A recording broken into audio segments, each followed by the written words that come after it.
યાદ રાખજો, મા બાપની ગેરહાજરીમાં તમે જો મોટા હો તો તમારા નાનો ભાઈ એ તમારા દીકરા જેવો, એ ભલે તમને બાપ ન માને, તમારી ફરજ છે તમારે એને દીકરો સમજવો. રાતના 12 વાગ્યા તને નાનો ભાઈ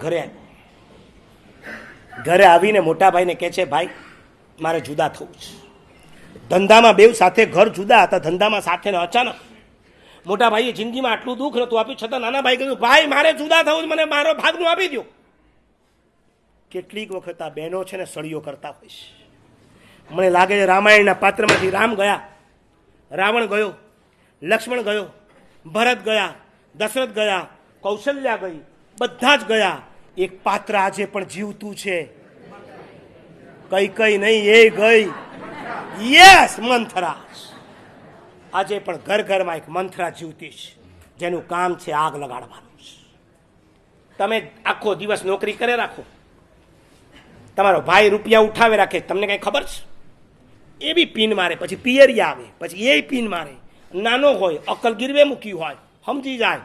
મોટા ભાઈને કીધું મને જુદો કરો, મોટા ભાઈએ કીધું કઈ પ્રોબ્લેમ ના, પ્રોબ્લેમ નહીં, મારે જુદા થવું છે. ઓકે, લે આ ડબ્બો ભરીને દાગીને આપું છું. આપણી જે કોર્નરની દુકાન છે તારા નામની, અને આપણું જે ખેતર હતું એ તારા નામનું. બોલ, હજી કાંઈ જોઈએ છે? ના, બસ આટલું ઘણું. પાછો આવ્યો, ઘરે પહોંચીને પત્નીને વાત કરે છે, હું આજે જુદા થવા માટે આટલું લઈને આવ્યો છું. પણ આ પત્ની હતી, કઈ નથી. એનું દિમાગ છટક્યું.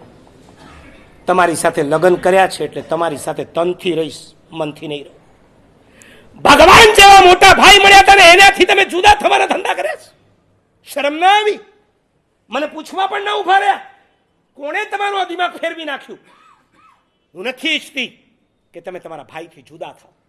વિચાર તો કરો, તમે માગ્યું એના કરતા એને તમને વધારે આપ્યું છે, અને છતાં તમને જુદા થવાની ઈચ્છા થઈ છે. ઓલાની આંખ ખુલી. રાતના 2 વાગ્યા છે. શું કરું હવે? શું કરું? ચાલો હમણાં જ. પતિ અને પત્ની રાતના 2 વાગે પાછા ઘરે પહોંચ્યા છે. ઠકઠકાયું છે, દરવાજો ખુલ્યો, મોટો ભાઈ બહાર આવ્યો છે. જુઓ મોટા ભાઈની ખાનદાની, એની ઉદારતા જુઓ. નાના ભાઈને કેમ હજી કઈ રહી ગયું છે? કઈ યાદ આવતું હોય તો કે આપી દો. અને નાનો ભાઈ કે હા. બેવ જણા પતિ પત્ની કે હા, એક ચીજ રહી ગઈ છે. મોટા ભાઈ અને ભાભી બેવ જણા બહાર ઉભા. બોલ, શું જોઈએ છે? બોલ ને. ત્યારે નાનો ભાઈ ને ભાભી કે છે, અમારે તમારું સાનિધ્ય જોઈએ છે, બીજું હવે કાંઈ જોઈતું નથી. બે ભાઈ ભેટ્યા છે, દેરાણી ને જેઠાણી બે ભેટ્યા છે. જે ઘર જુદા થઈ ગયા હતા, ધંધો તો એક થઈ ગયો, ઘરે એક થઈ ગયું, રસોડે એક થઈ ગયા. આજના કાળની બનેલી તમને ઘટનાઓ કહું છું. તમારા ભાઈ અને બહેન વચ્ચેના સંબંધો આવા હોવા જોઈએ.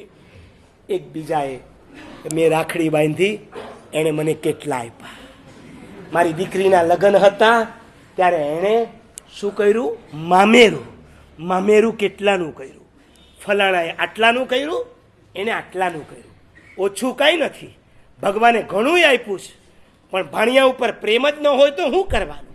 જુઓ, ફલાણાએ આટલાનું કર્યું, ફલાણાએ આહા. રૂપિયાથી ક્યારેય તમારા ભાઈના સંબંધોને માપો નહીં. પ્લીઝ, રૂપિયાથી નહીં માપો, હૃદયથી માપો. એ હૃદયથી તમારી સાથે જે સંબંધ રાખ્યો છે બહુ મોટી વાત છે. એવા પણ દ્રષ્ટાંતો જોયા છે.